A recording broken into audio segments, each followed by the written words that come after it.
Hey guys, welcome to my SKT versus RNG VOD review.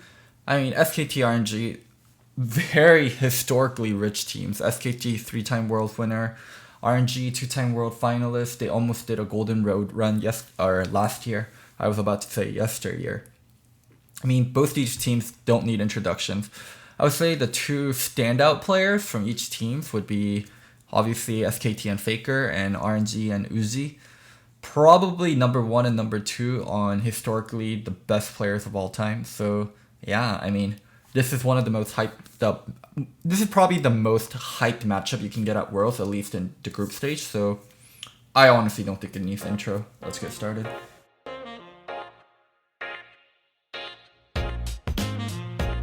Rise ban from SKT. Okay. Morg ban also. Now for the first time of the day, it's Morgana and Rise banned away by the side of SKT. RNG. Kale's been a really interesting pick. She is the strongest. Okay, so there are champions in the game that scale better than Kale, but Kale is the champion that is also viable and scales like a mofo. So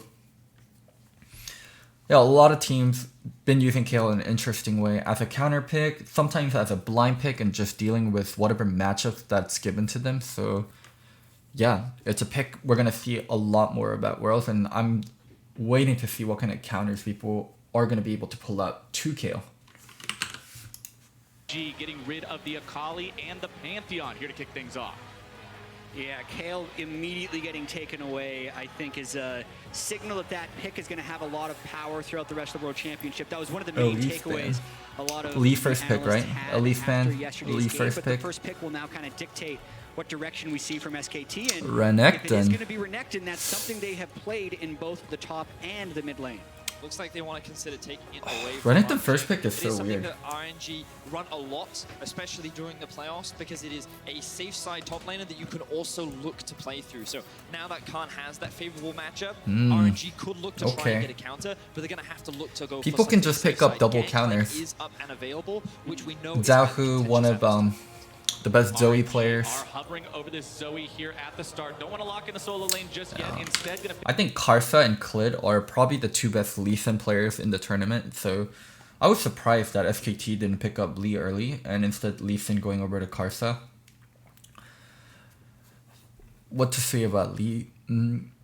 Lee is so good if you can play him to his limits. And both teams have players on the team that can play this champion to their limits.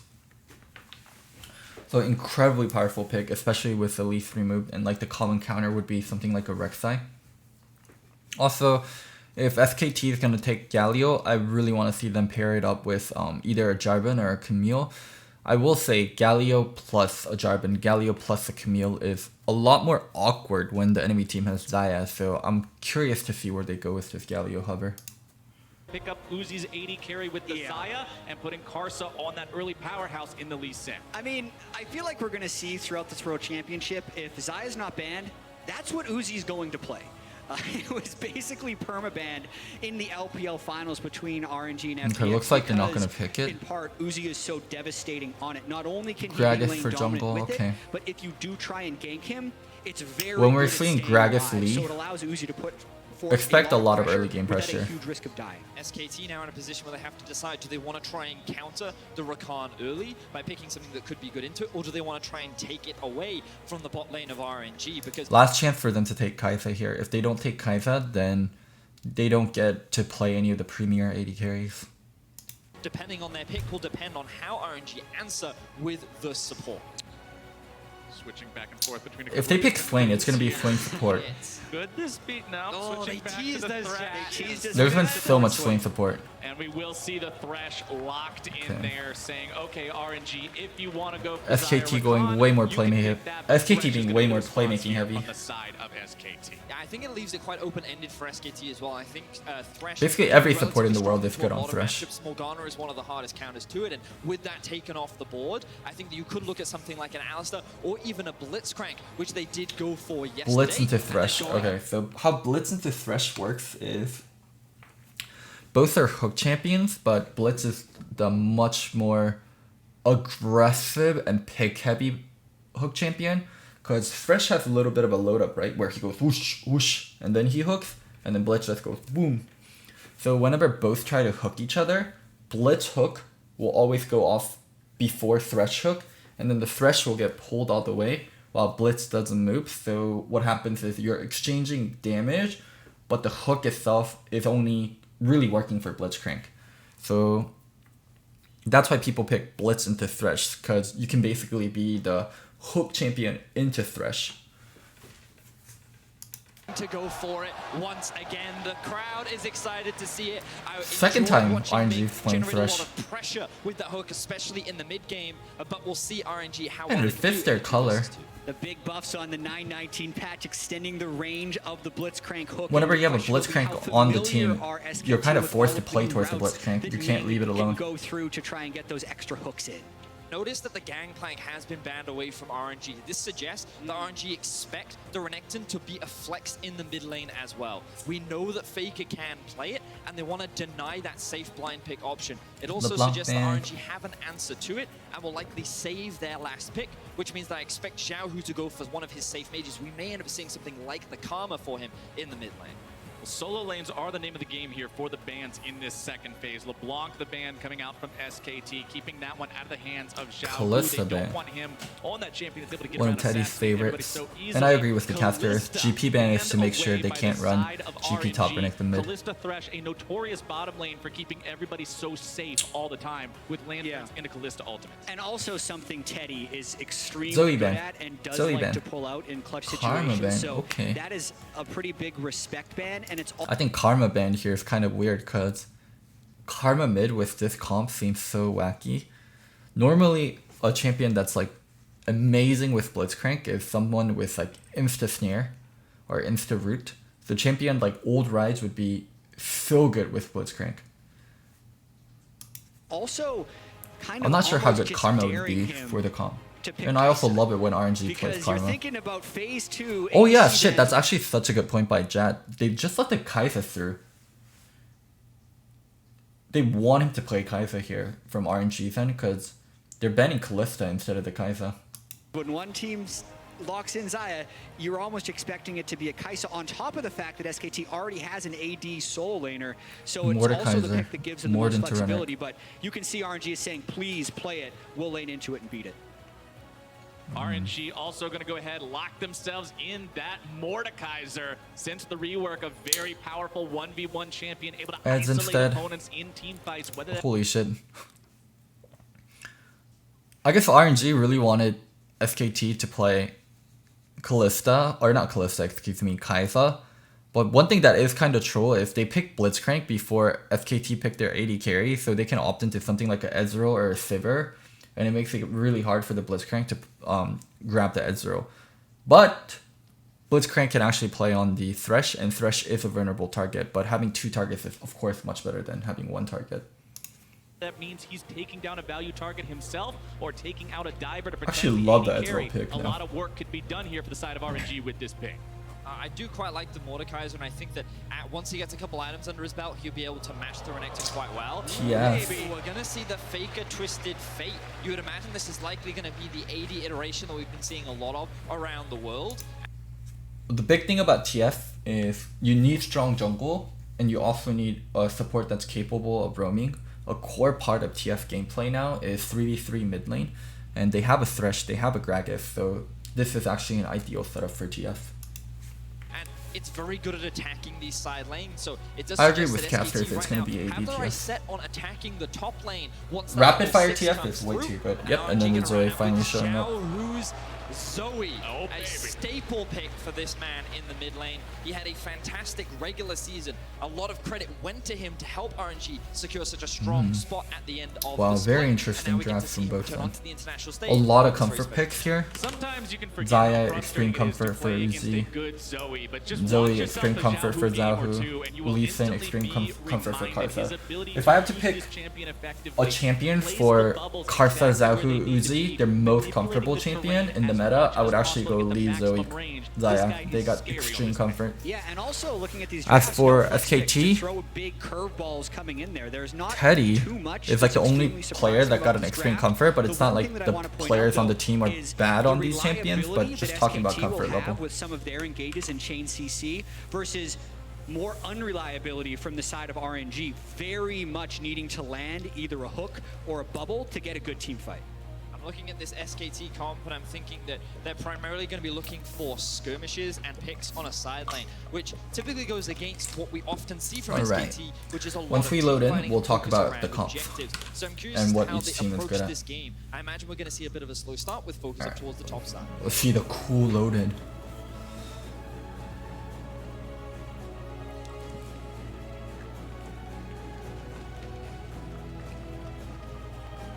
Senpai, they say Faker for the last.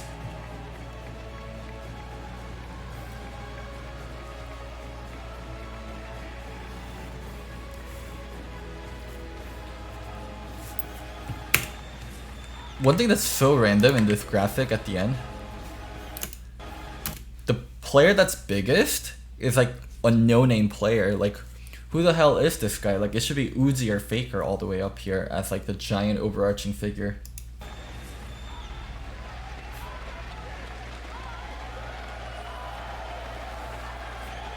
Gentlemen, here we go. Let's do it on to Summoner's Rift to kick off day 2 of World's 2019 main stage groups. Alright, let's talk about this comp. So, things that stick out to me a lot are Lee Sin and Blitzcrank. These are extremely strong playmaking champions, and it's very important that these champions are active on the map and these champions are doing things. So, one thing we can expect is this duo needs to play together initially, and then once this duo gets going, they'll start helping the bot side. Like, that's their mid game plan. Win mid jungle 2v2 and get down to bot and really start helping out the bot side, because once the bot side has a lead or they know their jungler is closer, they can pull anyone. They can pull the Thresh. They can probably never pull the Ezreal if the Ezreal plays properly. Ezreal Arcane Shift, his E, that skill interacts very favorably with Blitzcrank, and you can use E once you get hit and it will disjoint the hook. So yeah, I mean, the core of their game plan is win mid and jungle 2v2 and then gank bottom. As for Mordekaiser, he's just going to be left independent. Mordekaiser is a hard champion to dive because you can always turn any kind of 1v2, 1v3 situation into a 1v1 with his ultimate. So I don't think we're going to see jungle going top at all. One thing that's really good about Mord is he can be left independent, and later on in a team fight, he can just function to isolate targets. Or when you're at objectives, you can just use Mordekaiser to ult the jungler and turn any kind of 50-50 situation into a non-50-50 situation where you isolate their jungle completely. So yeah, that's kind of how RNG comp will function. As for SKT's comp, whenever you have a TF becomes a staple piece in the comp. So you're going to see stuff like Thresh roaming mid a lot to help the TF along with the Gragas. So I think one thing that has to start with SKT is mid getting priority. And once mid gets priority, they can do a lot of different things. They can start diving bot side, which I think is going to be the most likely because it is versus Uzi and Ming. So they will want to put focus onto bot side, and it is awkward for the TF to gank Mordekaiser. So I think both teams will kind of revolve around getting mid control and then helping out bot side. As for later on, if Khan can get ahead enough, Renekton split pushing onto Mordekaiser is definitely a win condition, especially combined with TF.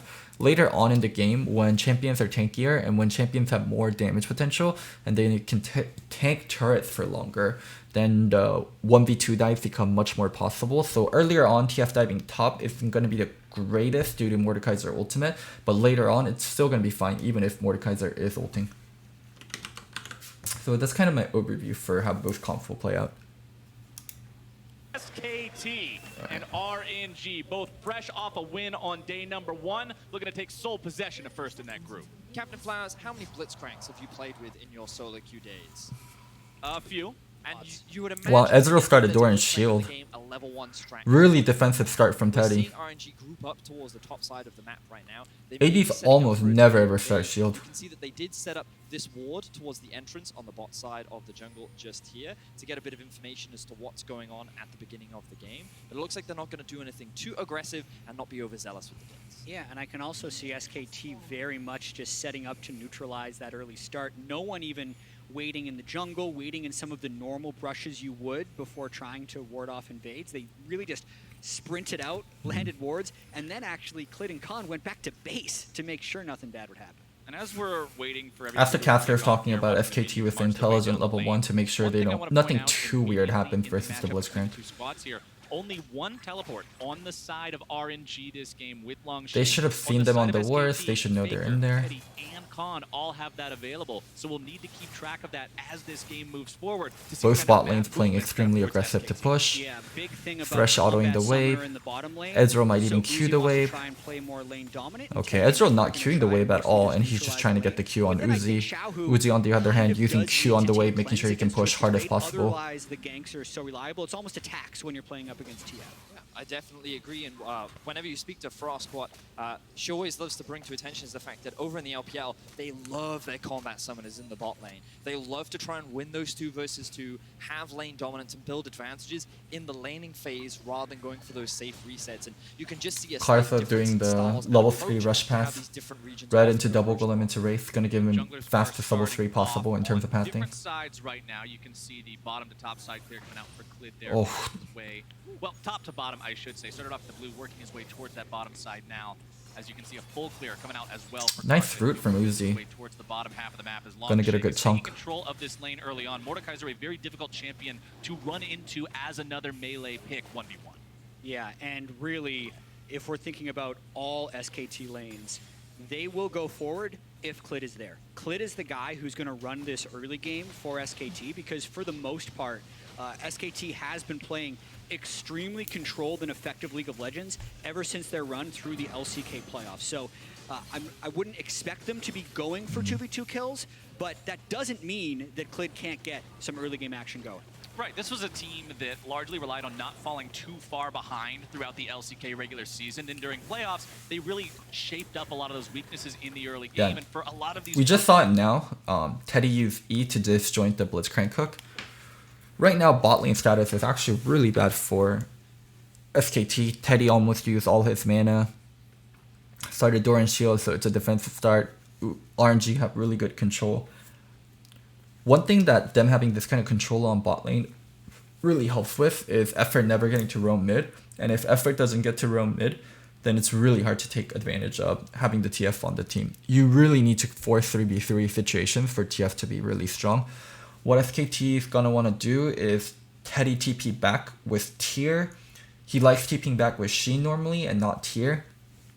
But he's probably going to have to do it with Tier. And then kind of get the wave reset so Effort can take a good back and he can go mid and they can start helping TF with the prio. Early game catalyzing plays, it's Clid who's the man making the difference. He's the one who shows up and facilitates everybody else being able to play the way they want to. But now Karsa's moving into this bottom side just to drop a ward here into the Tribe Ride. So what I quite like about Clid's pathing is that you expect Karsa to be playing around bot early. The reason why you expect that is because we already talked about the combat summoners earlier. Uzi and Ming will be pushing, which means they're primed and set up to get ganked. So both junglers are pathing towards bot because Karsa wants to cover, whereas Clid either wants to counter any potential. The Zoe just wants to lane 1v1 versus TS. She wants to make sure she's never in 3v3 situations. That 3v3 is so important. Proximity is actually extremely low when you talk about averages, but he still has the best kills plus assists at 15 minutes. So I think there are certain times where jungle proximity is, I think, actually misused as a stat of saying, oh, this guy's just a farm jungler, oh, this guy doesn't gank. Sometimes it means that he doesn't have failing ganks, because that was what Clid did in day one. He farmed extremely efficiently, but when he did gank, that 27% of the time he was within 2,000 units of an ally, it was effective. Clid's made his way into the top side of the Then map. bot side is going to be problematic in a bit. Because Blitz can roam on this side too soon. That one out of the way, it just means that RNG will have to be that much more respectful of where Clid may be. SKT is starting to slowly bleed. Towards the top side is because look at Faker's level. He's just hit level 5, 6 will be coming soon. he's based at just the right time because he's coming close to that level 6 mark and he's going to force Xiaohu to back off. They already have one plating, playing for second plating. Push out this wave and Khan is resetting. I see a lot of setup coming out from SKT. Also, Zaya, great champion versus TF, Gragas, Renekton. Bottom side, nice hook from Effort there. Ming doing a good job to block for Playback Uzi on there. Ming as well, putting some damage onto the RNG bottom lane. Oh, Nice hook coming out. so Teddy's awkward gonna be from taking Teddy. low, gets himself away thanks to the lantern, and Ignite is expended by Ming. And that was actually an interesting mistake by Teddy because oftentimes when the Ezreal is picked into a Blitzcrank lane, it's so that you can cast your E as the hook connects with you and essentially invalidate it from landing. But that's what Teddy didn't do right there. I believe he's kind of being a little bit greedy in lane. His first back is likely looking to be a tier and a sheen, but with the teleport and losing 1 and about 3/4 plate, he is getting pushed in and will probably take his recall after this next wave. Uzi got his Xiaohu was ideal first by one to hit BS level 6 Ford there. Faker hit it just a couple and a creeps pink later, ward. and that means that the Twisted Effort Fate still hasn't ultimate back is yet. now online. Really We'll important see he if gets his back SKT soon. are able to coordinate a play with this one here early on. Effort doing a good job of wasting as much of Karsa's time as possible, letting him get just ever so close to that recall window and then interrupting it there with the death sentence. So we can see the Yeah, Teddy got his... He didn't get his ideal buy, which would have been Sheen plus tier, but he did get the Sheen. Potential setup. Again, just because we expect Fake to play towards top doesn't mean that he can't look to gank. The nightmare situation as Ezreal is where you buy tier and the enemy comes back with BF Sword, so at least he has Sheen. It's not that. It's not the end of the world. Vision down. Give it a little bit more information as to where Clid is on the map, but also to set up for RNG to potentially play through bot lane. One thing I'll also be looking at on this map is Karsa. So many times you think about the Twisted Fate, and the natural solo queue response of playing against Twisted Fate is, well, you have to go to him, because he's going to try to go to all the other lanes instead. Will RNG be able to make a play onto Faker, this player who has almost built a reputation out of just his ability to absorb pressure, besides everything else? We've seen how hard teams try to shut him down, and how difficult that can be. Look at the junglers right now. Clid sneaking up through the lane and the bot side of the map. Sneaky, Looks like sneaky. SKT are not aware that this Drake is going on. They are trying to get a bit of vision down. They This should should know indicate once they get that the there should vision be a on the jungler red. on the bot side of the map, Yeah. given that his red has not been cleared, and now they'll know as the Drake does go down. Yeah, good capitalization by Karsa right there because his bottom lane had push, his mid lane had push, and they had multiple control wards in the river. So since he was so missing, SKT would actually feel a little bit scared about going into blindly check, and really just a good read by Karsa to get the first Infernal Drake. I talked about RNG having playmaking champions and it being important for them to make plays. Well, one thing that's really good about Blitzcrank and Lee is even if these champions don't make plays, if the game is relatively even, they're still relevant as playmaking champions later on. There are certain champions you pick, and if you don't playmake with them, more so later on in the game, they drop off in value immensely. Like an Elise as a champion, if the game is really stalemated and you don't make plays, she's like a playmaking champion that will drop off so much in value. But Lee isn't like that. Lee Sin, to a certain degree, yes, you drop off in value compared to other junglers, but the kick, especially being able to trade flash with pretty much any carry in the game, makes you still valuable later on. It's like champions like Blitz, same thing. Yes, ideally you want to make sure there's a lot of picks earlier, there's a lot of ganks earlier, but even if you don't get those picks or ganks, you're still relevant as a champion later on, especially when it comes to vision control. So not the end of the world for RNG that the game is just 0-0-0. Clid still missing that ultimate there on the Gragas as well, meaning if they were to try to force something in the bottom lane, they wouldn't have that tool available to use. Karsa also hanging out down here, just waiting to see if SKT are going to try to make some kind of a move. Twisted Fate ulti coming out now. RNG trying to get themselves Oh away. my god, Karsa. Played that so well. He's first blooded, and a hook is found a Oh second. my god. Clid's going to be going down here, but it looks like the TP into the back from Khan may be the saving grace. Longshing has extended himself far into the SKT lines, and he too will now retreat. Why was Zoe so late to join the fight? Are nearly finding the kill onto Teddy. Khan getting himself away. Uzi goes into the thunderstorm, keeping himself alive. Not at the end of the day. It's a 1-for-1. Xiaohu going to be grabbing the kill onto Effort. And This isn't done yet. Clid hit level 6 in the middle of the fight. Oh my god. Khan got a 3-man Q off. Holy shit, we need to replay that slowly. I think SKT should have gotten demolished there. But one thing that was really weird to me was what the fuck was Mordekaiser doing? And the other thing is, why the hell was Zoe so late? Right. So we'll play this in half speed with it muted. Zoe coming from base, okay. And then she's in lane. Zoe coming from base, starting with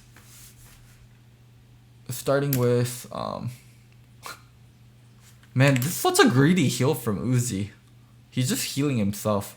And then starting with Faker coming in. Effort. Oh, this was awkward. I think he really wanted to land it on both people, but starting with Flash E. But Blitzcrank also got the knockup, so both the supports procced Aftershock. Now Faker's in a really vulnerable spot, and how the hell did Karsa land this Q there? Oh, lovely Q from Karsa.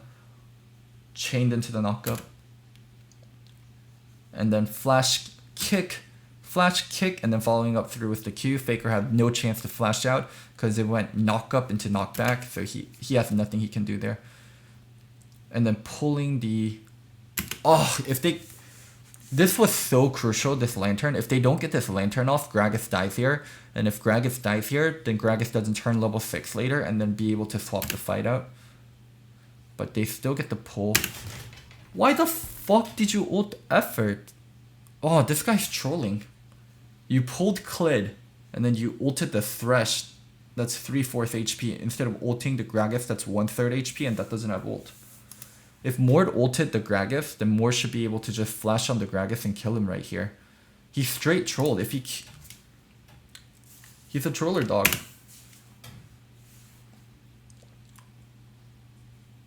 Wow, you could have just killed the Gragas there. And then it's 2-for-1 trade. And you don't have to burn your flash like that.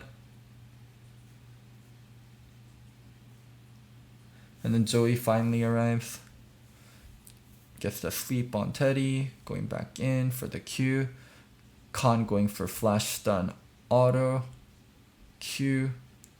Uzi confidently playing up because he has ult. I don't think he should have confidently played up here. And then getting hooked. Oh my god, brilliant hook from Effort.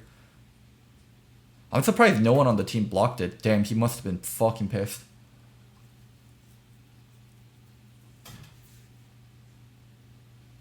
Khan going in here. Getting the stun. Getting the E. He's holding on to Q. Oh, make sure he Q'd when he was lowest. He got 256 HP back. Really well played from Khan. Able to trade 1-for-1 there, and Klid also using the ult.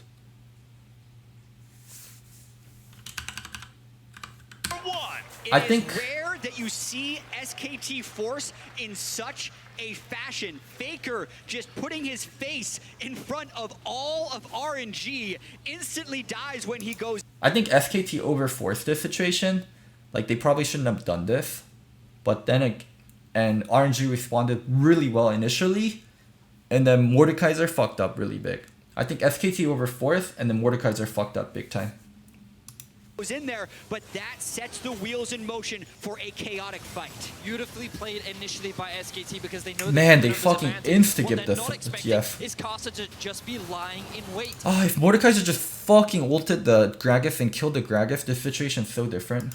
RNG like to protect and play around their bot lane. The Langjing teleport was immediate. At this point, you're thinking, okay, pretty good start. That could have been so different. But then things start to turn. And the surprising thing to me, Vedius, was that the TF ultimate reveals everyone. So he knew that Karsa was there. And then as this continues, watch Uzi. Knows he's going to take a turret shot. And the hook finds him at the very end. Uzi misplayed a little bit, and then the Mordekaiser misplayed a little bit too. You think that this is where things are done, but then a beautiful casket from Klid. At this point, again, you're thinking, okay, the team fight is over, but it's Karsa that's drawing the tower aggro that gives enough time for Langjing and Xiaohu to actually dish the damage and make it a 3-for-3 at the end of the day. And after chaotic fights like that, where it is 3-for-3, it's very important to take stock about where the gold went. So they're gonna just redo the fight back on bot lane. And 2 kills went to Xiaohu Zoe in the mid lane. So the faster he hits his item spikes, the more threatening his fog of war fights become. And you can see he's proto auto, get the proto auto on Faker. Yep, Faker half HP. This is what I'm talking about regarding like Blitz and Thresh. Cause like if the position is rebirth, right? If Thresh is here and Blitz is here, and then the Thresh tries to go for a hook here, then the Blitz just hooks him all the way into turret. Because it's rebirth, and the Blitz beats the Thresh when both of them are hooking, in terms of like what happens to the positioning. That's why people pick Blitz into Thresh, because you can make Thresh vulnerable. Good aim from Ming. And so while the kills did go onto Xiaohu in the mid lane, all of the summoner spells were gone for the bot lane of SKT, which means the moment Ming was able to land a hook, they were able to find a kill. Oof. RNG now lead the kill score. Xiaohu gets a bit more poke down onto Fake. Faker sitting at 1/3 HP here in this mid lane. Xiaohu and Karsa on the prowl through the enemy. Damn, RNG jungle. actually Xiaohu blowing up back SKT through towards bot the river, side. But Karsa not afraid to move forward here, sitting down the control ward, taking that control over this area with the vision, providing even more darkness for SKT to have to dump. Like, normally, you can't play this up. Like, you cannot play that up as a bot lane. You're so vulnerable to ganks. You're so vulnerable to TPs. If you want to play this up, then your entire team has to decide, we're never going to go top side. Jungle will almost always play towards bot side. And our mid lane has to match every roam the enemy mid does. Like, to play like this as a bot lane, you need your entire team on the same boat that our bot lane is the most important, and we're going to play towards bot lane almost no matter what. And that's what RNG is opting into. We're going to play towards bot lane no matter what. It is such a vulnerable position. You fuck up for 1 second when you're positioned like this, you can get double kills so easily. Around this bottom side, as Mordekaiser ends up using his ult in the top lane. That's mostly trading. It's all about using that mid lane gold lead to punish and break this bottom lane. Here comes RNG. Redemption going to be used there just to try to keep SKT even further back. Sleepy Trouble Bubble not going to find the mark, just falls barely short. Minion wave cleared out in time to not allow RNG to take the turret just yet. And now, instead of actually sending 4 people bottom lane to match and just continuing battle at their lose, Faker ends up using this teleport mid and trying to push forward as aggressively as possible to say, okay, you take bot, we'll take mid. And then, as the Lee Sin matches, they go in bot. Oh, Beautiful. this is going to be really bad. Uzi died using flash. When you die using flash like this, you're so vulnerable. And also, one thing they have to realize is, like, I talked about how dangerous it is to play that up. When you're mid and jungle is backing, you kind of have to match them on the back, but they didn't. Continuing battle at their lose, Faker ends up using this teleport mid and trying to push Also, forward how as did they close aggressively as distance here? possible to say, okay, you Oh, he just walked because he had mobility boots. He just walked take bot, and got the we'll E take off. mid. And then, as the Lee Sin matches, they go in bot. Beautiful pick They can't get a reverse kill either. And there we That go, feels so shut bad. down onto Uzi as the plays are going to continue. Ming now in some trouble. They can't find even a single kill. Oh my And God, they lose Uzi. to SKT make the play. I actually love what Faker and SKT did there. It looked like the bottom lane was going to be hopeless. It looked like they had been poked down to 1 plate. But once Faker used his teleport mid, RNG felt compelled to match, and that's the moment that SKT strike bottom lane. So there is an ebb and flow to these lanes in the way you can apply pressure, and SKT Karsa's found just the going exact back, catching window farm. where bot was vulnerable. And I love that you say that, Jap, because it is these exact windows this was such a that good SKT punish. showed against yesterday versus Fnatic that they're able to find these plays. It's Predator As you said, Gragas with Xiaohu's Thresh going helping. back to base. Karsa is in the mid lane. This allows Twisted Fate to be They able just to couldn't play teleport up to the there. bot lane Had with to his play a little bit ultimate. defensive. Ming and Uzi were slightly overextended, and that was all that SKT needed. The lead in the gold right now because of the Twisted Fate passive and Kleptomancy, but this game is still very even. Second Infernal is so big here. Xiaohu's going to get himself Oh, grabbed. this is like, the Thresh versus Blitz is so brutal for Thresh. Anytime you go for a hook, you get insta hooked in the process. Still very even. Second He goes for a hook, Infernal he's is so stuck, can't do anything. Here. Insta Xiaohu's hook. going to get himself grabbed. Clen's going to be keeping him safe, but effort is immediately deleted yet again. So as a Thresh, how you play versus Blitz is you either have to do it from where the Blitzcrank doesn't have vision, or you have to always go second. After Blitzcrank uses hook and he's on cooldown, then you have to go second. That was because of Zoe Bubble. Even without the Zoe Bubble, the moment he shoots the hook, the Blitz could have instantly hooked. But he waited first because the Zoe had the bubble on him. Ming has got his number this game. You're seeing the combo of the Zoe and the Blitzcrank. If either one of their skill shots land, it's going to be a guaranteed pick for RNG. They find the shutdown onto effort, and now Uzi's eyes are set on this bot lane tower. This should be the first structure of the game going in favor of RNG. First turret. Still in time Once they to get the the extra Inferno, they plate can money pop over with to it top too, side. And more importantly, this will be solo gold on to Uzi, the man that RNG just loves. Oh, he's trying to deny around. much as possible. More money in his pocket just means more and more chances for them to walk out with a win here as Kars is on to that second Infernal. Second Infernal is so important for RNG as well. Okay, he's not denying the second wave. He's gonna push. Quite well with the Xayah. Oh, Xiaohu Got him. Who nearly got Faker, who flashes over Oh. the He's got him. Oh, he's got him now. Oh! Whoa! He walks away from the trouble bubble. Oh my god. Dude, I hate this team. There's one thing that this team is doing that I think is like really troll. So right here, I think tempo is super fucking important. So here where I think it's like RNG's kind of failures as a team. The Mordekaiser is backing, right? If the Mordekaiser is backing, then they can create a situation where they can have 4 to 5 people on top side of the map much faster. Because Uzi's trying to do this weird ass shit where he's trying to maximize his gold instead of getting to the Rift Herald faster and playing for objectives. Like it creates a situation where rest of the team wants to get to top side fast as possible, but Uzi's trying to maximize gold. So their tempo and how fast they get up to the top side of the map gets absolutely fucking fucked. To Uzi, the man that RNG just loves to play around. Like they're just so slow about swapping to top side. Like the AD carry staying for another bot wave when Inferno's being taken and they need to move to the top side is just full on troll. And this guy's not even running teleport. Like they need to move to the other side of the map, but Uzi's refusing to do that. I think it's so core to the identity of RNG and also so core to their weakness. More and more chances for them to walk out with a win here as Kars is on to that second Infernal. Second Infernal is so important for RNG as well. You can see that their comp does scale quite well with the Xayah. Oh, Xiaohu! Got him. Who nearly got Faker, who flashes over the wall. I think he's got him. Oh, he's got him now. Oh! Stopwatch. He didn't think of the stopwatch. From the trouble bubble, And then he got killed Faker after. is kept alive, and Xiaohu is baited into a death mid lane. Oh, oh no. Xiaohu is just so unlucky when it comes to finding these 1v1 kills. Yesterday against Demonte, today against Faker. Oh, it was so close, but a great flash from Faker. We all thought, like, listen, why are you wasting your flash? It should definitely be RNG getting this Herald. They had mid control, and they also had faster back on bot side. But because mid played really greedy, and bottom also played really greedy, for different reasons. Bot played greedy for CS, mid played greedy for a kill. They actually end up losing Herald. Can you imagine they get Herald? They're able to shove down mid. That would change the texture of this game so differently. Die, but he had the stopwatch. Oh shit, TF's going AP instead of AD. To think ahead. I think on AD that TF is way play, better.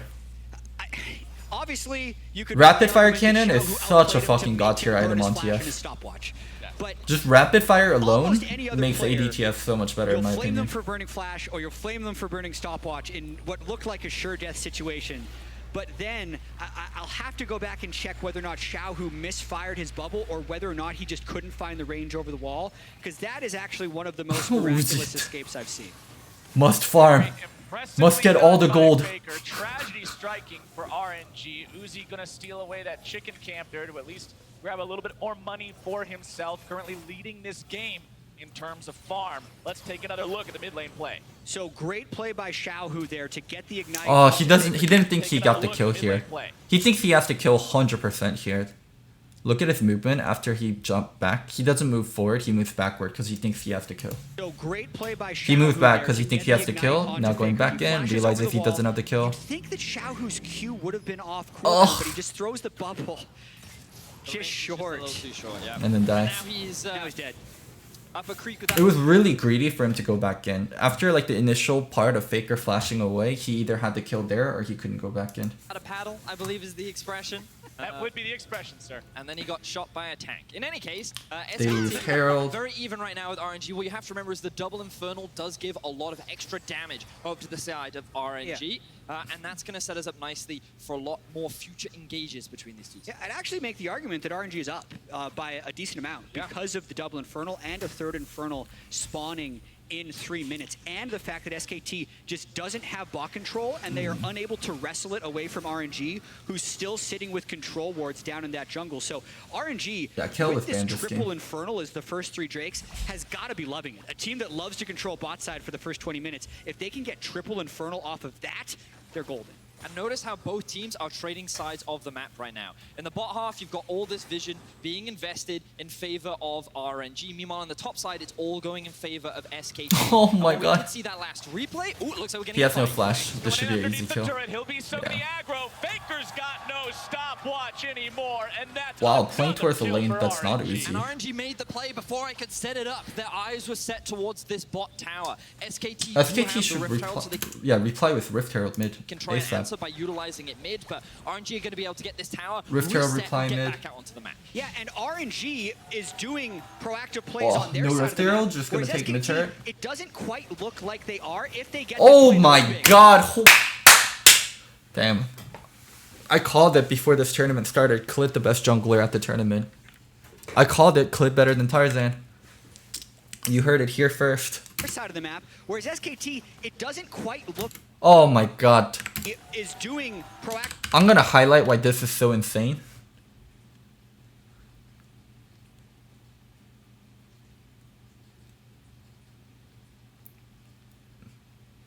So he looks like he's going in for auto, and then he's doing E from here to here, right?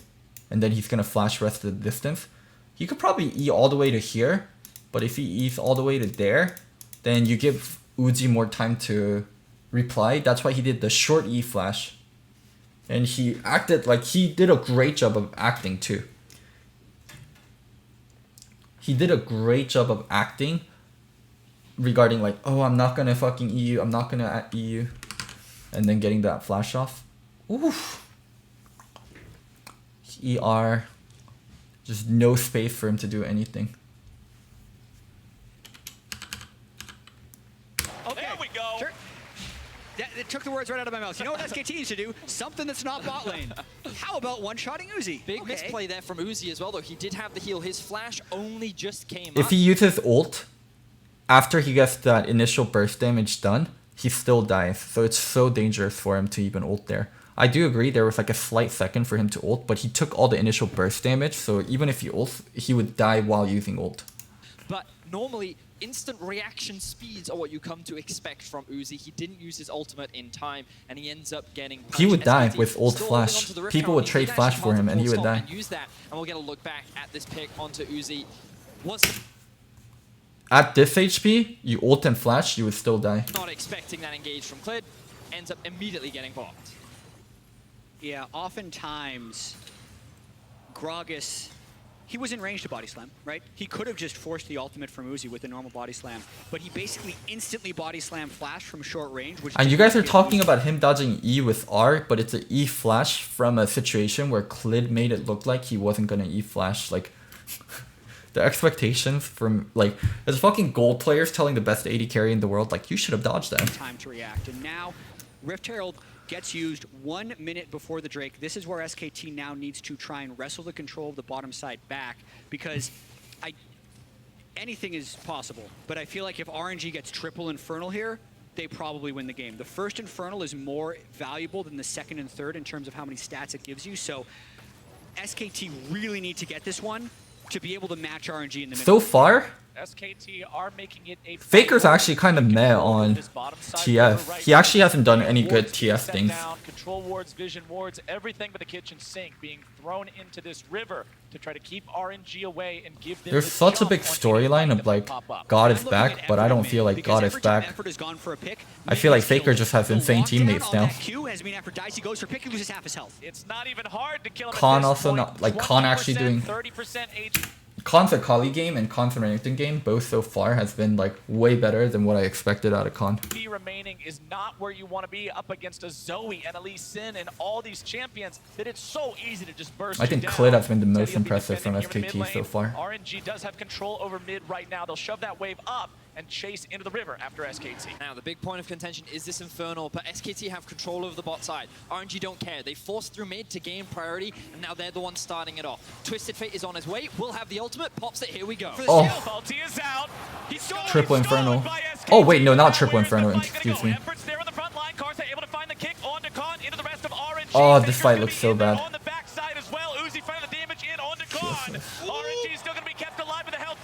Uzi has to reply with damage. Oh, wait, what the fuck? They dominated this fight.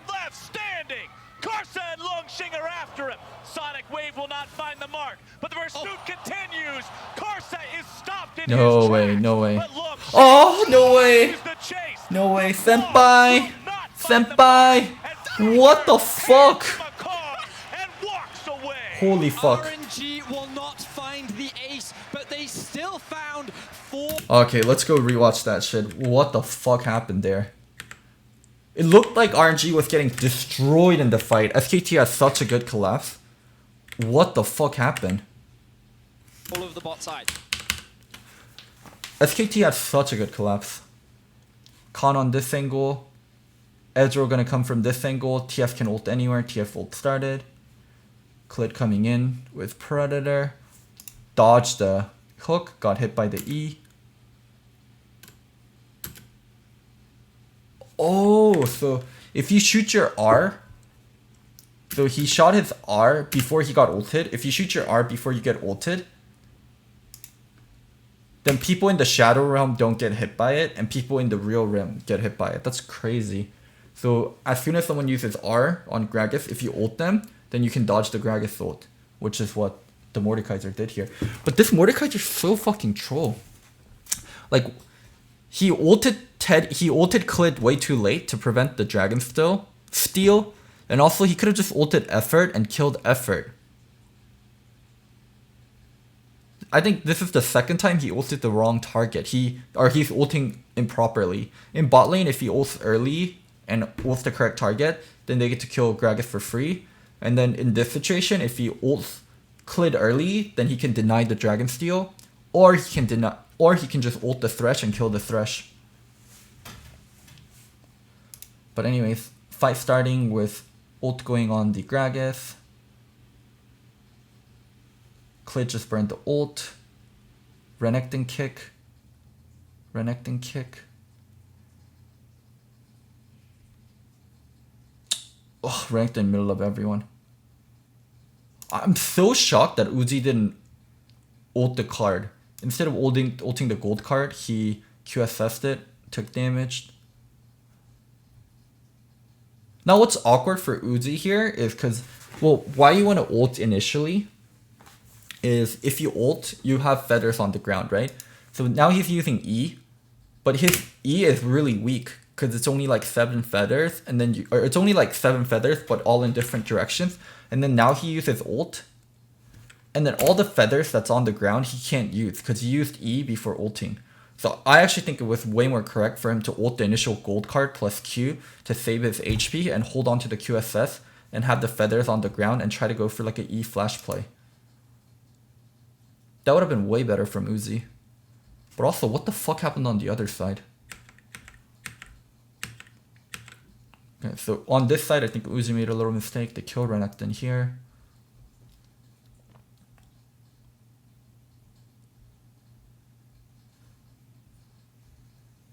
Chase and kills Clit. Oh, gets hit by Drowsy. And then Zoe one shot. Holy shit, Teddy got fucked. Flash auto. Oh, Karsa. W was late. Or he should have saved for ward and then W. We can watch this in real speed. Yeah. Whoever had the W there, or ward there, could have placed the ward so Karsa could jump in. And then he's using Q from such a long distance, so really easy for Faker to dodge. Oh, just wait until the gold card runs out and then do this play. Or wait till the gold card runs out and then you can just flash Q also. They should have been able to kill Faker here. It was a mistake from RNG end. But people that played the fight really well. Zhaohu played the fight really well. I think Karsa did the initial fight really well. And then Clit, I mean, he fucking got moded and still Dragon made sure his team gets 1 Inferno. If RNG gets the 3rd Inferno, then there's no more Inferno spawning. So this is the last Inferno SKT can get.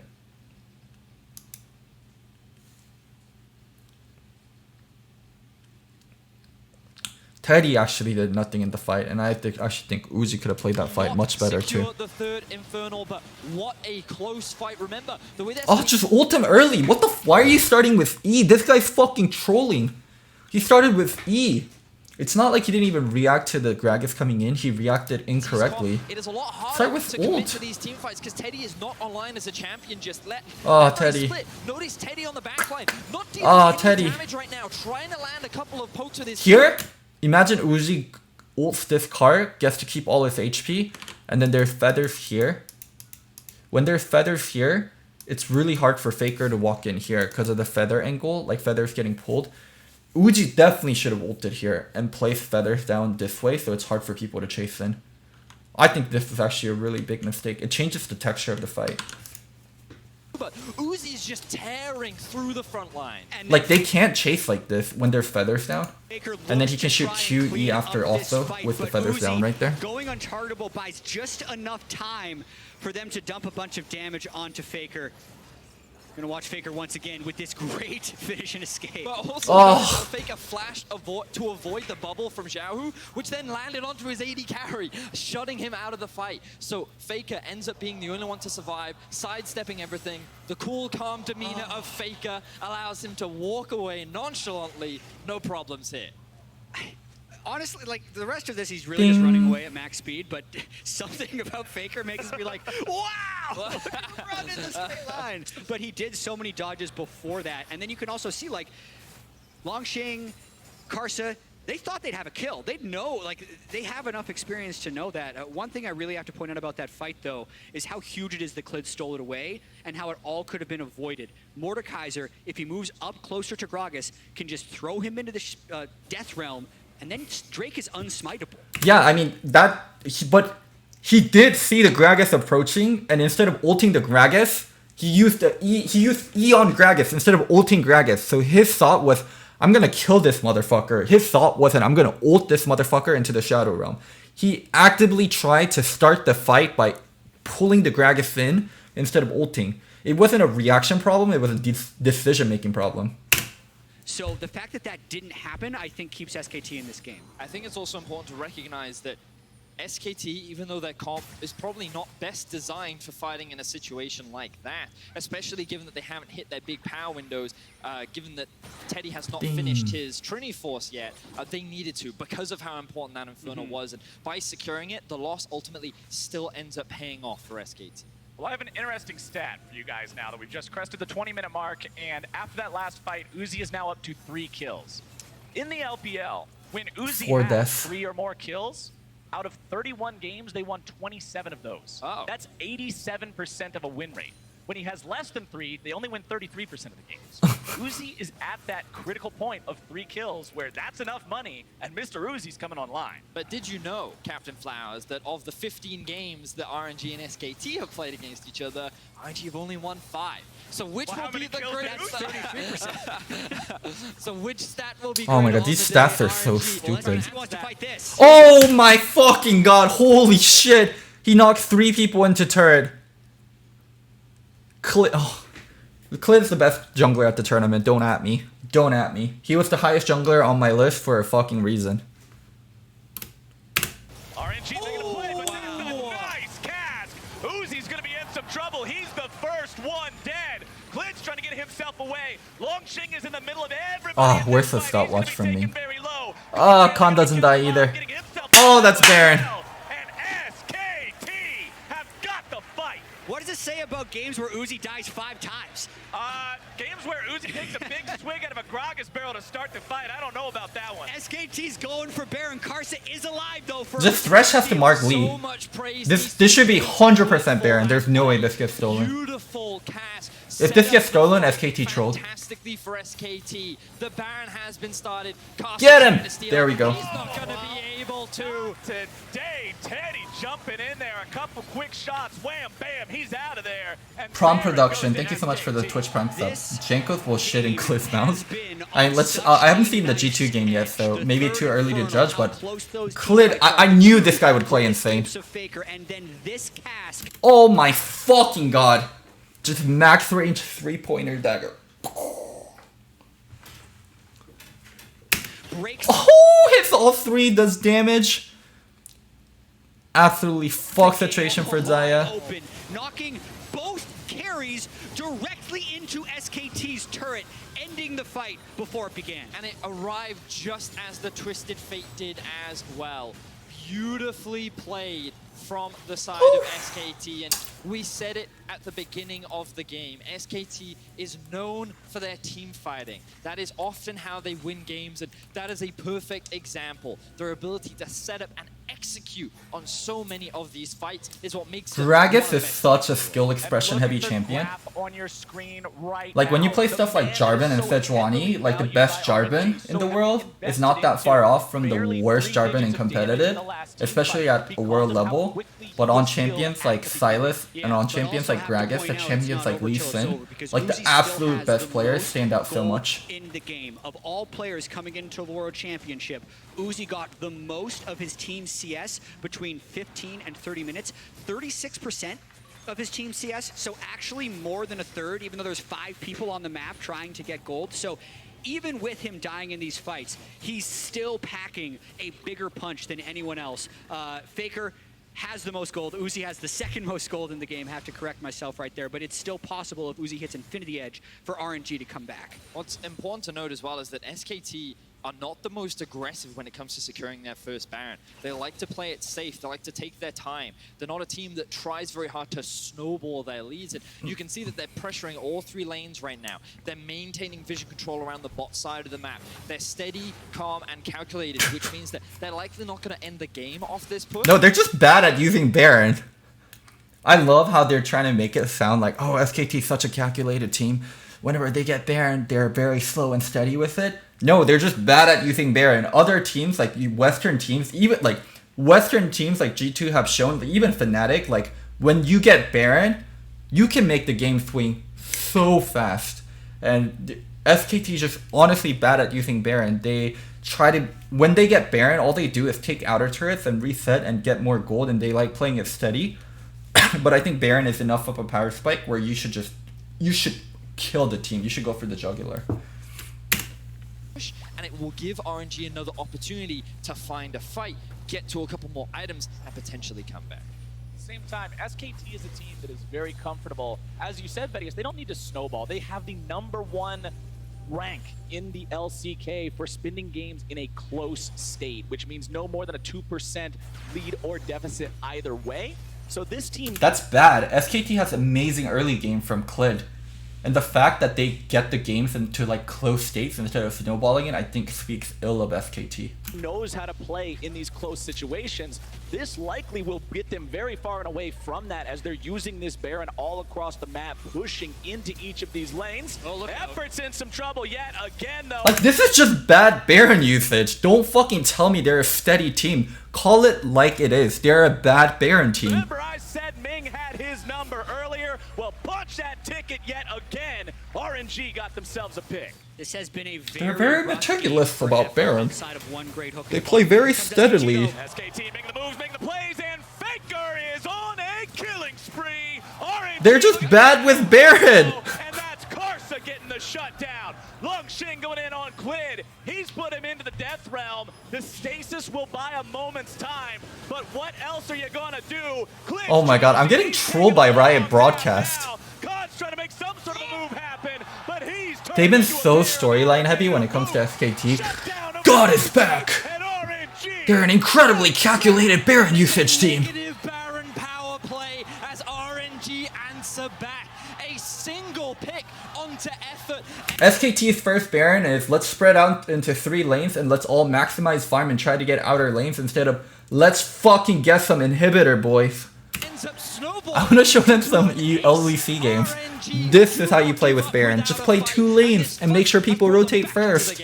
Don't spread out into 3 lanes and try to maximize farm and outer turrets. I genuinely believe they think how they should play with Baron is spread out and farm. Spread out and maximize farm. Watching this again, we mentioned how it's been a rough game for Effort. He's going for deep vision, and that's exactly where Ming pounces. Doesn't even try to get the hook. Yes, they should make no. They don't. Okay, they don't need to make up narratives for teams with this much history and teams at this level of play. Just call things the way it is. Like, I don't need bullshit narratives like fed down my throat. If you can't make good narratives out of like all these great games and great stories that the teams are telling, then you're bad as a broadcaster. That's how I feel. If you need to make up bullshit narrative. The middle of the face, and then SKT's confidence actually tells them that they can continue this, and that's ultimately where it goes wrong. And I feel that this play that Faker just made is what we wanted to see. That was such a waste of a SKT flash. A little bit earlier on, utilizing the TF ultimate to create pressure one side and then threaten a tower elsewhere. But because he came in late to look for a pick, he ends up just putting himself in a situation where he loses his life. So all that gold on the side of SKT disappears, allowing them to have a numbers advantage, chase down the rest of SKT, and convert a number of towers back into their favor. Oh, No, but the thing is, why I hated them playing outside, like 3 outer turrets so much is it's versus Blitz and Elise Sin. What the fuck do you think Blitz and Elise Sin will do when you're spread out in 3 lanes? They're like, huh, look, SKT is making themselves vulnerable in 3 lanes. What should we do? Like, what they should have done was, I think, 4 mid, Renekton bot, and then TF can either use ult to dive the Renekton angle, or they can slowly push, but they could probably never go for the Renekton. But I think 4-1 split would have been the best. Such good stopwatch. TF never should be split on top. Baiting Khan into that fight, not allowing him to finish off that kill. And now, Uzi does have the most gold in the game. That fight, very favorable for him, and you can see that he's at 3.8k damage in that last fight. Uzi has definitely come online. And while Uzi's hitting that 3.8k, keep your eyes on Longxing as well. He hit 3.7, just barely under the marker Uzi set, and in the previous team fight, he was also the damage leader when RNG was in such a bad spot. He's making sure he's just in the middle of all this chaos with that scrap shield, doing so much to everybody on the side of SKT. This guy is doing his job so well. Yeah, I think he is, and so far I think Longxing has had a good World Championship, and he's going to be integral because the Baron is spawning in 45 seconds. Gentlemen, I think we know that a fight is going to happen there, and I feel that that fight could very well determine the outcome. Usually SKT with second Barons, they do know to get inhibitor. Items are coming through for both sides, and I just feel that at this point in the game, in a full-on 5v5, RNG should be stronger. These motherfuckers, I don't get why they're so willing to do this play when they don't have Baron, but when they do have Baron, they're like, we must spread out and farm. We have Baron. We don't have Baron. Let's 4-1 and use TF proactively. Look for picks like this. SKT are trying to make the move onto Longxing. You realize you can do this? Oh my god, this guy has stopwatch or Zhonya's, and he didn't Zhonya's the TF card, and instead he Zhonya's afterwards. Like, you realize you can do this when you have Baron, and it's even better. Karsa goes in now. Xiaohu's also there. Clinn's coming out, keeping the mid laner alive. Cass goes through. Xiaohu not going to be knocked at the right angle. Uzi having to pop the QSS as well. SKT have found one, but what will they do from here? And this is SKT kind of, again, applying pressure on a spot in the map that is not where you expect it to be applied. So everyone is thinking about the Baron, but SKT is able to... What are you talking about? They have a Renekton. They're going to apply the pressure on the Renekton lane. Kill Mordekaiser and actually kind of abandon the Baron setup now since there's a long death timer. Not only will they be able to clean up the Mountain Drake on the way through, they should also be able to get rid of some of those control wards and have a 5-man advantage. So Jad, what the fuck? Good decision that pays off for SKT. But I also think this is exactly what they needed to do because oh my we were god, just talking about how Baron was going to be the next big point of contention, and they did not want to find that 5v5. So looking for a pick, securing the mountain. Has anyone ever seen this play done? You send a split pusher, and then you send TF to gank that split pusher, and then both split pushers have TP, and they can TP back to Baron. Mind fucking blown. Like, what the fuck? That's one of, like, the most traditional plays you do on TF. Wait for TF to have TP, wait for your split pusher to have TP, send your split pusher there, TF ults that split pusher, they get the kill, and they TP back to Baron. Like, that's such basic Baron control with TF. Like, people do it all the time. I think it's so horrendous for people to say that wasn't an expected play. But it sets them up for that objective, and I think they need to find another pick before they can really start this Baron off. RNG are the ones with control over that top side river right now, trying to clear out some of these wards just now placed down by SKT. Control wards and sweepers in the right place to remove all of Faker those hasn't right had a now. good ult RNG almost throughout the does whole have that game. Tier 2 in the top side, but with no other nearby turrets to run to, He wasn't, legitimately, he was not a great TF this game. Let's take another look at what happened with the play bottom side. Yeah, so long they're going for the dive and he's just fucking chunking the turret as he's going. Right here, stopwatch. Imagine he fucking Zhonya's that gold card. Imagine he Zhonya's that gold card right there. Once he got into the You turret, motherfucking he takes troll. so much damage before he ends up ulting Khan that he's just not able to stall this out for long enough. And then RNG, since they were the ones setting up mid priority, I didn't get to see were the a little pull. bit late to the play. Exactly, Jan. You were talking about it before the replay and how... Yeah, he could RNG, ult the their focus Renekton was to on get the out of the They gold card expected too. the fight to be taking place A lot of ways but that SKT Mordekaiser had a could have very played it. small window where they could look for this pick and could not be punished for it. And this is what we have to continue to praise SKT for. They continuously find these incredibly small windows, and every Alright time guys, Faker has TP, Khan has TP. How about we do this? Khan goes bot lane, 4 people control Baron, Faker TP, or Faker ults, kills Mordekaiser, and then they TP back. Both of them can TP back and control Baron and create a 4v5 situation. Let's do it, SKT. And with this Baron on the table, with us now being past the 30-minute mark in the game, what I brought up at the beginning, the status of having 3 teleports compared to only 1 goes that much further for the side of SKT. It means they can switch out who's on the split push, who's far away, and still have control. Okay, Renekton bot side. Ult there, Faker. Ult and kill the Mordekaiser, TP back. I promise you it'll work fine. Break out of this cycle, they need Ming or Karsa to Ugh. They have to be able to track Faker on the map. Otherwise, Longxing is going to die in that side lane, especially when his teleport is still down. Oh, they're actually not going for it. They're just a 1-3-1-ing. Baron pit after they spent look at the flank. Now they're just going to fight 5v5. Khan wants to come in from the side. Faker's looking to make some kind of a move here off the I guess that worked, but my play would have worked too. Effort now going to be run down here in the mid lane, but Khan's able to come in from the side. What? Going on a rampage. My play would have been better. My play would have dodged the team fight. My play would have fucking made sure we're playing off the strong point. He's going to be taken down now. Double kill over to Uzi, and SKT fall apart. Uzi's got exactly Holy what shit. they've been giving him. He's got the money. He's got the damage. Well, one thing I'm surprised by is they still lost the fight when they one-shotted the Zoe. Successful fight, and we're seeing how much harder it is for SKT to force the 5v5. They need to find these picks. They thought they one-shot the Zoe and they still lost the fight. Alive. The Baron is now in their eyes. Teddy's trying to delay this to the best of his ability. Looks like he might just back away, but the death timer on Faker is 20 seconds with TP. Let's see if Teddy decides to do anything. Probably just going to send the ult. So something I want to talk about here is that RNG is just out executing SKT in fights that SKT is choosing to take. It's not RNG that's finding any of these team fights. It's SKT trying to brute force these team fights on top of RNG, which oh my god, Renekton, you could be here right now. You could be pressuring turret. TF could ult to you. God fucking damn it. God fucking damn it, motherfuckers. Very typical of them, but we have to shout out RNG for this execution. So Xiaohu without cleanse, SKT burned everything on him. One shot. Then watch Uzi in the rest of this fight. Oh my god, fucking Karsa and Uzi are too fucking clean. To just wreck Faker, as his synergy with Karsa is so strong, Faker can do nothing post-Zhonya's. Then once they've taken out Faker and Clid, they can just run down the rest of the fight. I mean, we talked about it earlier in the day, Jap, before we even jumped onto Cass, which is that SKT as a team is often one that I feel over-relies on these team fights, and you're right, often a lot of they're playing TF like a split pusher. They're playing TF like a Kali.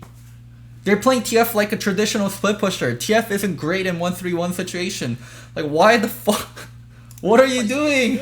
Have great setup, but it feels like that they're just trying to force it down mid. That setup was not optimal, and RNG immediately. What the fuck are you doing? I often look at RNG and think of the president with his Secret Service detail. Well, Mr. Uzi's looking awful presidential right now, full build, pushing down the mid lane. But SKT is 1-3-1-ing, whereas RNG can be 5 strong in the mid lane. If that hook landed, the game might have been over, and I wonder if RNG's going to try and keep pushing through. RNG pulling back for now. They do have Longxing back in the base, trying Go to kill deal with Faker. Faker's split push. It is Go chase Faker. inhibitor down on the side of SKT. Faker no flash. They weren't able to get anything in retaliation. Inhibitor turret top side in RNG's base. Oh, he used ult. Never mind. Yeah, Faker ulted to get Is it Elder? Nope, not Elder yet. Still anyone's game. What a way to open the day. SKT and RNG. Game still 400 gold off. Force again. Wow, the Baron buff is up. One more lost fight for SKT in the... RNG has no reason to be mid. They're fucking trolling. They need to take care of side lanes. These motherfuckers, they get nothing out of getting mid. They need to control side lanes. Then prep for Earthdrake. Game is over. Yet, with the way they prep the top and the bot waves, if SKT has a favorable fight, they too would be able to win. It's definitely close. We haven't actually mentioned it yet this game, but Faker is, of course, running the AP Twisted Fate, and he takes those towers incredibly quickly. You know, you proc one of the cards, you have the Lich Bane as well, and you will just melt through those towers. They gave him Dragon! Wait, you guys are the stronger team fight team. They're going to be securing this second Mount Drake, which will only help with their ability to siege, but it also opens it up. Take the team fights. Win the game. So, you have Baron. At this point, I don't think SKT wants to 5v5 again. Yeah, we'll see. Because even Jat knows they don't want to 5v5 again, but RNG backed off. they keep trying to do it. But they absolutely have the tools to win a 1-3-1. Yeah. They have amazing disengage with Gragas, Ezreal, Thresh. That's what the team composition is really set up to do. It is puzzling that they have forced so many 5v5s, especially now with Double Mountain. The 3 teleports as well. Yeah, it is a super huge challenge to 1-3-1 RNG to victory, because RNG so often, if we think about how they really rose to prominence, was able to just actually get the team fights with Uzi and carry through, and it's all about RNG neutralizing the 1-3-1. But that's what SKT they need to mark. Set up to Doesn't have flashes. Faker no flash, Effer no flash, and Blitz, once he has his flash up, they need to just flash them, flashless target. They're not looking to find team fights unless they can get an amazing pick right off the start. SKT is trying to deal with this RNG 4-man push here in the top side. They have everybody back in the base now. They might look to make some sort of a move here. Lungxing has the teleport, but not here just yet. Wrong target. They saw Clit. Look to make some sort of a play from the side. He's on the flank. That ward does not see him. It's disabled by the control ward. He's still hiding around the corner here. RNG gonna back themselves away now. They don't want to push up into the tier 3 turret just yet. Being over the wall, could go for some kind of a hook, but he didn't know anybody was there. Nothing to really fire at blind. They can just set on Lungxing. They can kill him. Lungxing. Yeah, he's gonna die. Khan and Faker together. They got him last time. Can they do it here again? Lungxing buying himself some time, taking Khan into the death realm, but he is shut down. The rest of RNG. I don't know what the Mord is doing there. At blind. Mord had no need to be there. Mord clears wave and just keeps running away. I don't know why he wanted to do Gromp. Keep running away. TF Mia. They can kill him. TF Mia. He's gonna die. TF Mia. Khan and Faker together. They got him last time. Can they do it here again? Lungxing buying himself some time, taking Khan into the death realm, but he is shut down. The rest of RNG now recognizing 2 members of SKT are on that other end of the map. They try to push top back up, but they just don't have the manpower to shove up. Now the bright side for RNG is that there are no major objectives alive right now, and because RNG had both top and bot pushed, SKT can't threaten a tower. This Lang X guy is for SKT pretty special. A delay. They've slowed the game down. They've relieved the pressure that RNG. He didn't do his job so many crucial moments. The top side, but that was a big mistake from Lungxing, and he can't afford to be that far pushed out against the likes of a Twisted Fate this late into the game. People that are playing well on RNG, Zhaohu, Karsa, and me. Uzi actually not playing that well, Langx not playing that well either. And that's exactly what I want to see at Worlds. I think Karsa has been their best player so far. Karsa, Zhaohu, and then me. Faker and Uzi and RNG and SKT, this is what you want out of these organizations that there's so much history behind. The Baron will be spawning here in just over another minute. We'll see who can secure it this time. I mean, it was called the Group of Death for a reason, Captain Flowers, and in this game alone, there has been a lot of death. And RNG and SKT are delivering, and we get to see them again in the second half of the groups as well. And I also love how the longer this game has gone, the more the pace is picked Why up. supporters have 100+ vision score? Because they clear vision super efficiently. They just clear vision better than you do. And they know enemy ward locations better than you do.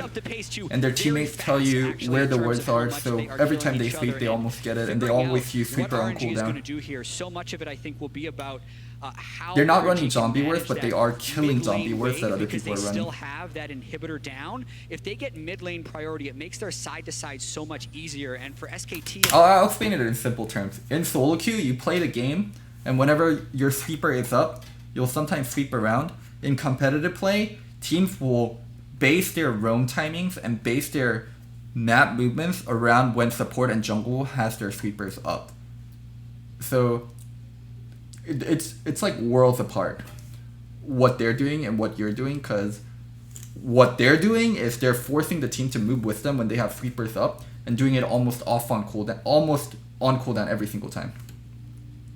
it's about preventing Nashor's on RNG word from is feeling standard. comfortable with the Baron Force without losing The a large auto portion attack of speed is it. actually really I nice think for SKT is Ward. actually in a much more favorable position with a split push this late into the game, just because whenever RNG want to set up for an objective, Gragas and Ezreal... Going for Mort again. Oh, they're going. Can they get him? No, they're going for the They're able to tower. push down that tier 3 inhibitor instantly. They just exploded. Faker's damage. Like, it's like, look, they did this play of Faker TPing onto Mordekaiser like 37 minutes into the game.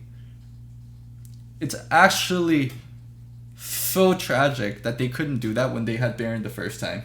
On the AP, Twisted Fate just kills it in 3 hits. But you can see what happens if RNG tried to go for something like a Baron. The Ezreal and the Gragas will just stall, while the Twisted Fate will just backdoor. So for RNG, you're being forced into a very difficult situation where you either try and deal with the side lanes or a Baron. So Okay, now they Mort. flipped it actually. RNG sends everyone into teleports. Exactly. This is it.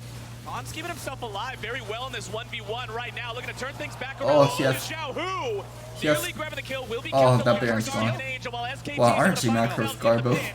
RNG, they get the kill on the top laner, but Baron goes to SKT. But that's a 55-second death timer with the 30-second spawn of the Elder for Double Infernal of RNG. So every action has a reaction in this one. But then again, you've got to remember Twisted Fate on it. It's going to be back up. The moment they start that Elder, he's going to teleport to the bottom Rift Herald. And this is why in the late game, split pushing comps can be very difficult to deal with if you have good communication and coordination. All Teddy and Clid need to do is stall, buy time, because Faker and Khan can be the ones to threaten on a side lane. Khan has his teleport up. He'll be alive in 25 seconds. And This Elder's Faker has really a ward awkward for that they can SKT use to to check backdoor. into Except because of Benny's me, look at the and position they don't of have that vision. bottom They have to wing, wait and for in fact, Faker ult. RNG's 5 people. They have If to they wait for find a fight Faker here, ult they can before win they the check game. into this.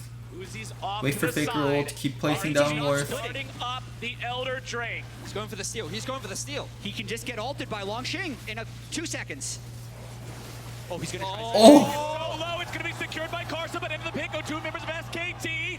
Clid's Oh! in stasis. Oh my god, I thought he lived there. Down. It's a 1-for-1, and Khan's back alive. They on need the to tape. fight right And now it's when they have another Elder. 5v4 They need to fight right now. potentially for RNG, and SKT Don't just wait trying to for keep Elder the to go mid lane as down. far from his base Fight as right possible, because fucking for now. the next 2 minutes, RNG is going to try and push mid to win. Right now. Oh man, it's a game of chicken. Right now. Both teams just constantly threatening and forcing each other into awkward situations. RNG's But going for it. RNG, they're committing to the 5-man. TP being invested, look at the positioning of Faker. Will he go for a backdoor or will he group with this team? SKT can concede the inhib, they just need to make sure to wave clear. It is a 4v4. Remember, Ming Fight. died in the Elder Drake fight. SKT are not completely You can fight. outmatched Don't be here, but scared. They do not want to run in directly to this Elder buff team. Mid lane inhibitor down again, but RNG will not force further. Looks like we're going to have 2 SKT Baron power plays that both end in the negative. Who would have thought that would happen in this one? Ming backed Or the inside fact the that it would go redemption? over Okay, we'll see 40 on the minutes replay. With the gold being identical this late, and watching this one more time, what a risk Here? for SKT to try and steal that Elder Drake. And however, if they did it, I mean, I'm not sure if he. they would actually let's see. have a 4 Drake as well as this, and we're watching Oh, this they didn't show the replay Teddy properly. live replay. What was important though is you noticed it just before the play, Jet, which was that That was a the Trevor wave one. wasn't set up for SKT to set up a proper backdoor Yes. onto that bot lane inhibitor. And if Faker commits his ultimate, then he's likely going to die. And if he's dead and RNG still get the Elder, then well, that's G. I don't know why this guy bought a fucking what's this shit called? Fuck. Stone plate. He should be Thornmail or Deadman's, my bad. Deadman's? I'm 100% sure, or okay, I'm 99% sure. I'm 99% sure he needs a Thornmail versus Renekton. Because Renekton has unique grievous wounds on Renekton, and he's almost pure 80 damage. Why would you get Deadman's instead of getting Dormail? GG probably. So they don't take the gamble. Instead, they gamble on trying to 50-50 smite the Elder. And at the end of the day, SKT only lost their mid inhib, so they're still in the game. And Baron and Elder are going to end up timing out at I'm pretty sure he needs Thornmail. So we're going to get to re-rack this split push composition for SKT and let them have. He doesn't want Morelos. He does not want any more damage. When the Baron spawned, Mordekaiser isn't thinking to himself, I'm getting 2-shot by the Renekton and the TF. Maybe I need more damage. Which gives the Baron over to just SKT. melt them. Now, I think that's still favorable for SKT, and the next time, since the second spawn of Elder Drake is going to be more desynced, RNG won't be able to take Elder during that timing. So that was a lot to say. The simple factor is I think SKT has an edge because they have an inhibitor down with a split push composition, and they can use that to their advantage to get another Baron. Look at Faker. Look at him right now. He's in the top side of the map. They have a wave pushing as well. He's just going to threaten that. His teleport is not ult, but his ulti is. And RNG committing to this, they have no other teleports available on their side. They will not just win a base race because there are still 4 members of SKT here to hold the line. They might just go for it though. If Karsa gets the kick, he's got. Ming has flash. Ming has flash. Flash hook effort. Flash hook effort from Ming. Flash hook Clit or Renekton also. Flash hook. You should open with flash hook. Coming out from Teddy. Yeah, they have to disengage. This is likely going to be the tower for SKT. RNG knows this is just not flash hard hook. Forceable. And they have no teleports, Flowers. So Faker can just do this for free. Yeah. The recalls take so long. He even gets to see the recalls. SKT, if they had more pokes, they'd actually be able to stop Mord from going back. That's the inhib, and he's out of there. Another TP is going for more. Oh, they're all going! It's a triple teleport up into the top side for SKT. They want to win! Uzi's going legendary. He's able to oh my god, this guy trolled. This guy trolled. On the Nexus turret. He trolled. SKT, they play the map right, and they find the Nexus. The split push ended up paying off for SKT. Oh my god. I'm speechless. So much about how difficult it will be for RNG to Holy play this fuck. late game, and it didn't come down to the Baron and the Elder. It just came down to a single decision. The top laner actually trolls so hard this game. Spawn, I said, look at these teleports. This could be a big difference maker, and the 3 teleports at the end I'm just kind of shocked. wins it for SKT. Absolutely, Captain Flowers. And if at first you don't succeed, try different stuff is actually what we learned from SKT this game because they at first tried to team fight. That didn't work. Let me sum up this game for YouTube. I think initially SKT played well, and then they made crucial mistakes in teamfight, and RNG got the game in a situation where they can win in teamfights. And then SKT played well again, and then they got Baron, and they fucked up a lot with Baron.